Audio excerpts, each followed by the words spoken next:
The Dark Flame, the 42nd Doctor Who Big Finish main range release, first released in 4 parts across CD and download on the 28th of March 2003, and written by Trevor Baxendale. There's also essentially part 4 in the Side Step Quadrilogy? I'm not entirely sure what you call that, but anyway, it's part 4 of the Side Step saga. One that started with the Maltese Falcon and then had Shadow of the Scourge, the Holy Terror, and the Dark Flame. And the only one of the Side Step saga that I have not listened to is the Maltese Penguin. Mainly that one was a separate part that access elsewhere, but of the 3 Side Step stories, I'd personally say this one is my second favourite. The Shadow of the Scourge, I admit I didn't entirely get into. It was probably alright, I just didn't really think it was all that good. But the Holy Terror and the Dark Flame, I do think are really good stories. The Dark Flame, I think for me, would come second place. The Holy Terror comes in number 1. But still, the Dark Flame is a really good story. So, the 7th Doctor, voiced once again by Sylvester McCoy, and his companion Ace, voiced by Sophie Aldred, arrive on the space station Orbos, namely to meet up with another companion, Bernice Summerfield, voiced once again by Lisa Bowerman. And she is mainly there to meet up with a guy named Victor Farrison, an archaeologist voiced by Stephen Wickham, who has come there to study blacklight. To which the Doctor also ends up meeting with an old friend of his named Remnex, voiced by Andrew Westfield. However, while there, things don't entirely go to plan, as while blacklight is the main kind of study aboard the space station, they also end up meeting a man named Slide, voiced by Michael Praed, as well as his assistant Lomar, voiced by Hannah Smith, and Slide's butler, a robot or a cyborg named Broke, voiced by Toby Longworth.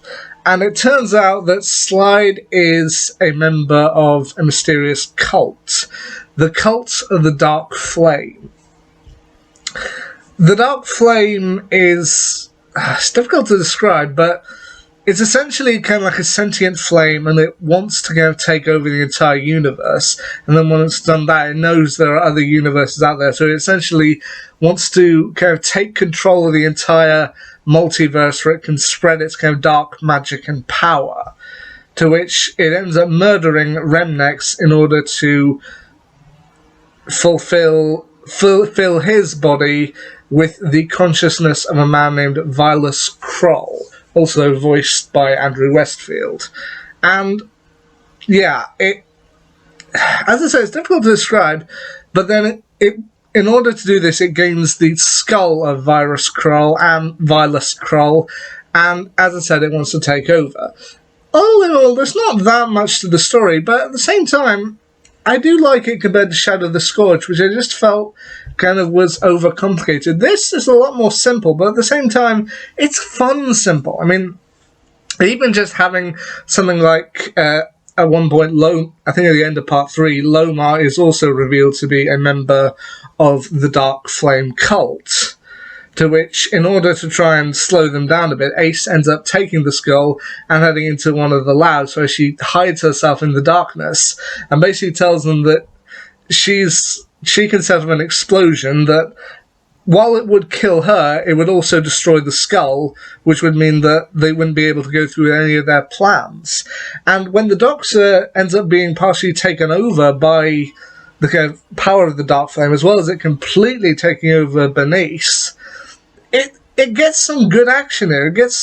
You feel for these characters. You feel desperate when you know that Bernice has been taken over. You feel sorry for her, and at the same time, you want to see her get out of it alive. But at the same time, if she's working with the bad guys, you know there's a chance that things won't work out.